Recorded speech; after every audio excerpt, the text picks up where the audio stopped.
Okay, this little short video is just to explain my sharpening system that's designed to work on the bandsaw mill so that you can sharpen the blade without taking it off. And what it uses is like different ones do. It's just this little basic, not a Dremel, but it's the same kind of thing, little rotary tool. This one's a Sears Craftsman one, and there's probably thousands of them out there in yard sales. And I'll use these bits at least for inside the gullet. I have a bandsaw that has an 1.25" blade and it's a fairly tight circle inside the gullet. So I've ordered these. These are actually Dremel bits, but they're actually for sharpening chainsaws. And these are the small blades, 5/32, I believe it is. Yeah, 5/32. You can order them online, and you get a pack of 5 for whatever. They're not very expensive. So this will be the cutting tool. Now I may use a bigger bit for the back side of the tooth, and my plan is to sharpen the one side of the tooth at the bottom where the cutting edge is of the band, and then sharpen the other side of it so that I get to use the spin direction in my favor on the top of it. And I'm going to make a little table that this goes on top of, but this is basically the jig that I use for making sure that I keep my cutting tool square and right to the blade without having to worry about that myself. So this is just, well, the size of this, I think it's 10 3/4 or something like that. It doesn't have to be exactly that. And I've drilled a hole here that matches exactly the Dremel tool, and it turns out that my bit that I used for this, the hole saw bit, cut exactly the right size for this. I forget what it was. It was like 2 1/4 or something like that, I think. Maybe 2 or 2 1/4. Anyway, and so this this Dremel tool will fit right in there. Now this jig isn't completed yet, but I wanted to do a video when it was at this stage so you can see how it was made. So I basically took this square piece of plywood, which is a piece of junk you can see that I had kicking around, and I drilled a hole just quite close to the end because there's not much room clearance or an issue in the saw. So it's only got about 1/4 inch there. And then I made a little box there. The box is, just for argument's sake, it's about 2 inches, 2 1/8 inches high, and it's there to provide support for the Dremel tool. So I just fastened it, tacked it on for now. I'll probably put some screws in it to tighten it up. But this Dremel tool fits in there just as snug as can be, and so I'll mount it. When I put it on, I'll mount it with the controls facing outward. I can get it in here, so that I'll be able to control the speed. And it's just the exact size. I didn't have to do anything with it. It goes right up against the lip there. It could be better. When I mount it, I'll make a little jig up. I'll put this bit in it, which is just a drill bit, and I'll make a little jig up so that when it's mounted, it'll just be a way of squaring this to make sure this is square. All I'm going to do is cut a piece of plywood that goes out here, jigs around there, and has an edge that's square to this. So that's easy enough to do. So I'll put that in place, and then I'll also, this is the other side of it, and this has a little different size. I think this was a 2-inch hole. It's just a little small, so I just took a wood rasp, and made it just a little bit bigger. And if you do that, it fits there pretty well exactly. It could be made just a little bit smaller, but you can see the idea behind it. So that'll go on there. And I'll screw this down with little screws so that if I want to take it apart, I can. The rest of it's all nailed and glued and fastened with glue, but I'll make that when it goes down tight. And then when I go in to sharpen, this will be sitting on the little table that I'll make. I'll make another video showing it in operation, and this will just sharpen. So I can, on one side of the blade, I can do the gullet, and at the top of it, I'll go up and I'll make another higher table, and I'll do the back side of it, depending on which way the thing is rotating. And there's nothing fancy about it. I just made this narrower here so that there's room for it to get in between the the wheels, bandsaw wheels. It has room, so you have a little bit of movement, so you can sharpen maybe 3 or 4 teeth at a time, and then advance it and sharpen 3 or 4 more.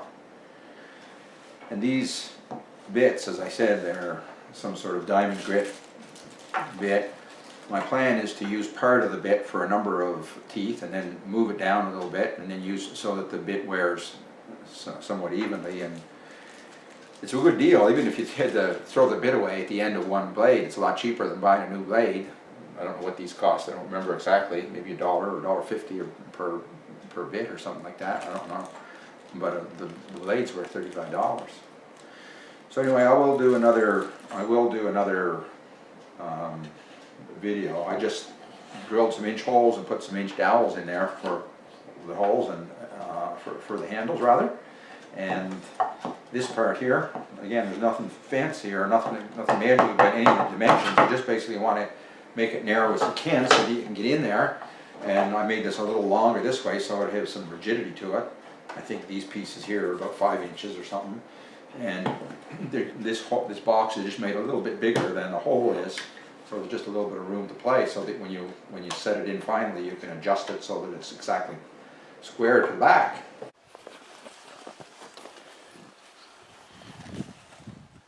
Alright, what you see in front of you here is the little jig that I made for sharpening the blade, and another little kind of a jig table that it operates in.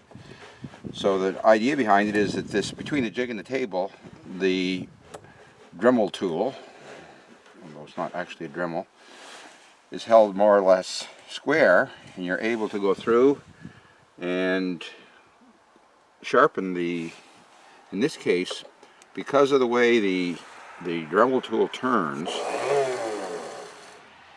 this way, then you get it in, and that's the direction you want it to be when you're cutting the inside of the gullet. And unfortunately the gullet is pretty sharp in there, so you have to use a small blade. This is one of those, I think, 532s or something that's actually the right size for those little, I think, little electric chainsaws, the sharpening jigs for them. And this is just this one here is just a no-name thing from Amazon or something. I suspect that if you got a Dremel tool, a Dremel bit, you would be better off. And I'm just looking here, I notice I've actually got a broken tooth on this blade, which I didn't know was there. And I'm not sure how it happened.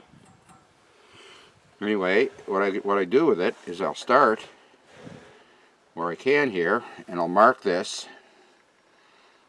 with my little magic marker,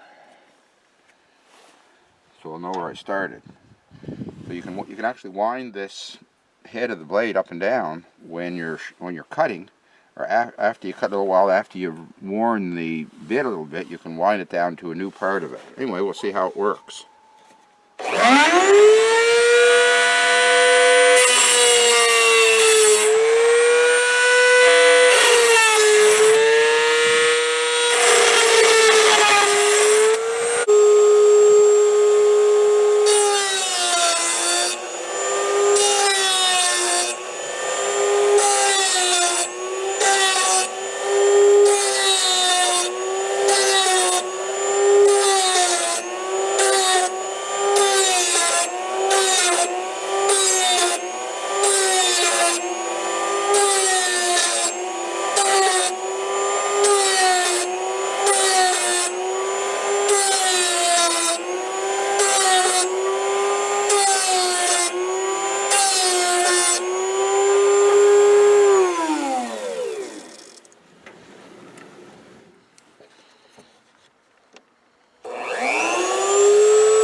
Now they've gone all the way over the blade, we're back to original mark, and the blades, the teeth will pick your finger a bit. They're somewhat sharp, but what I like to do, since you can't really do all of the backside really well with them, you can just get the gullet. If you get in there around the other side of it, you run the risk of hitting the edge of the tooth and knocking the point off it, which is counterproductive.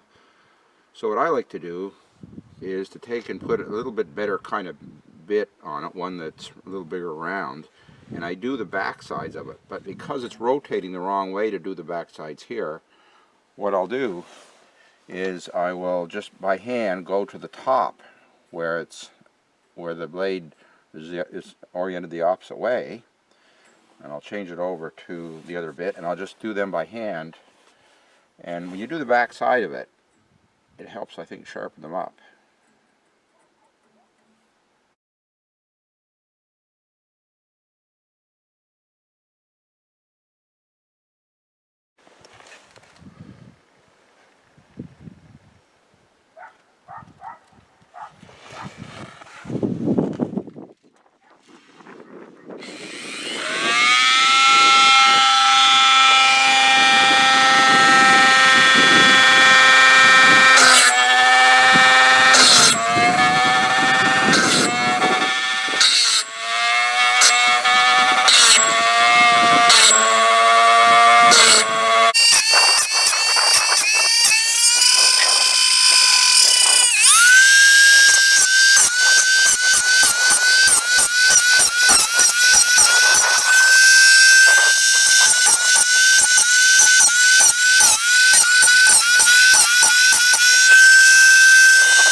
Sanding disc test.